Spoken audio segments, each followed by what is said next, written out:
Ռուսաստանը կարող է լինել միայն ուժեղ եւ անկախ տերություն կամ Ռուսաստան չի լինի առհասարակ։ Միասնական Ռուսաստան կուսակցության նախընտրական համագումարում ասել է Ռուսաստանի նախագահ Վլադիմիր Պուտինը։ Արևմտյան էլիտաները փորձում են ներքին անկայունություն սերմանել, բայց նրանք ձախողում են։ Ռուսաստանը կհաղթահարի բոլոր մարտահրավերները, այդ թվում իր տարածքի դեմ ահաբեկչական հարձակումները։ Ռուսաստանն անպարտելի է մարտի դաշտում եւ միշտ հաղթել է իր ժողովրդի համախմբվածության շնորհիվ, ասել է Պուտինը։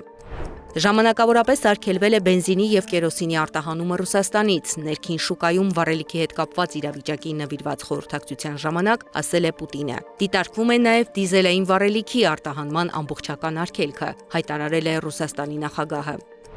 Ուկրաինայի նախագահ Վլադիմիր Զելենսկին էլ առաջարկել է հիմնել Եվրոպայի շքանշան, որը կտրվի Ուկրաինայի այն քաղաքացիներին եւ օտարերկրացիներին, որոնք երկրի Եվրամիությանն անդամակցության ճանապարհին ցուցաբերել են հատուկ ծառայություններ։ Նա նախագիծը Գերագույն Ռադա է ներկայացրել։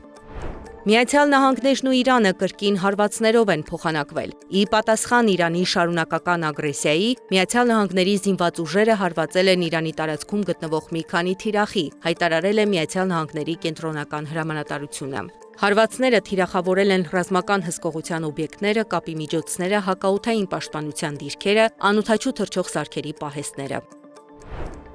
Իրանը հերթական անգամ խախտեց հրադադարի համաձայնագիրը, անդրադառնալով միջադեպին սոցցանցում գրել է Միացյալ Նահանգների նախագահ Դոնալդ Թրամփը։ Նրանք հավանաբար երբեք էլ չեն սովորի։ Կարող է գալ մի պահ, երբ մենք այլևս չենք կարողանա ողջամիտ մնալ եւ ստիպված կլինենք ռազմական ճանապարհով ավարտին հասցնել այն աշխատանքը, որն այդքան բարեհաջող սկսել ենք, գրել է Թրամփը։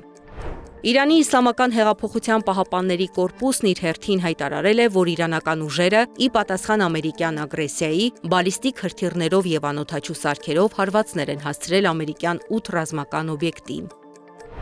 Շոկի ալիքը Եվրոպայից չի հեռանում։ Հունիսի 21-ից ի վեր Եվրոպայում ծայրահեղ շոկի պատճառով մահացել է ավելի քան 1300 մարդ, հայտնել է Առողջապահության համաշխարհային կազմակերպության գլխավոր տնօրեն Թեդրոս Ադհանոմ Ղեբրեյեսուսը։ Այժմ մոտ 150 միլիոն մարդ ապրում է ծայրահեղ շոկի պայմաններում, դպրոցները փակվում են, էլեկտրացանցերը գերծանրաբեռնված են, նշել է նա։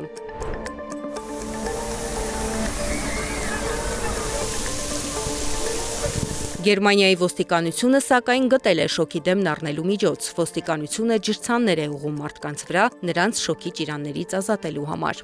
Զարա Սարգսյան, Նոնա Գևորգյան, ABC Media։